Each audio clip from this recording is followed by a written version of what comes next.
60 मिस्कीनों को एक दिन सुबह और शाम खाना खिलाना या एक मिस्कीन को 60 दिन खिलाना, इसका क्या हुक्म है?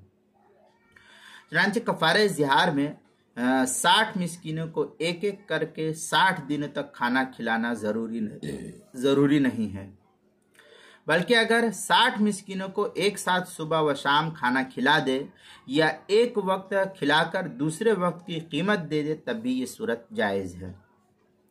और अगर एक ही मिस्किन को 60 दिन सुबह व शाम या 120 दिन तक एक वक्त खिलाए तो भी इसकी इजाज़त शुमार होगी। चुनांचे फतवा शामी के अंदर है, व इन अरादल इबाह फ़ग़दाहुम व अशाहुम अव गदाहुम व आताहुम क़ीमतुल अशा। इस तरीके की इबारत दुर मुख्तार शामी किताबुत तलाक़ बाबुल कफ़ारा जिल्द नंबर 5 सफ़ा नंबर 144 जो ज़करिया बुक डिपो देवबंद का हिंदी नुस्खा उसके अंदर। इसी तरीके से फतावा शामी जो ज़करिया बुक डिपो देवबंद का हिंदी नुस्खा उसके अंदर है, वानिल हसन बिन ज़ियाद अन अबी हनीफ़ा इदा क़दाहुम वाहिदन मिअत व इश्रीन यौमन। इस तरीके की इबारत फतावा शामी जो ज़करिया बुक डिपो देवबंद का हिंदी नुस्खा उसके किताबुल तलाक़ बाबुल कफ़ारा जिल्द नंबर 5 सफ़ा नंबर 145, किताबुल मसाइल 5वीं जिल्द सफ़ा 337 पर भी इसको नकल किया गया है।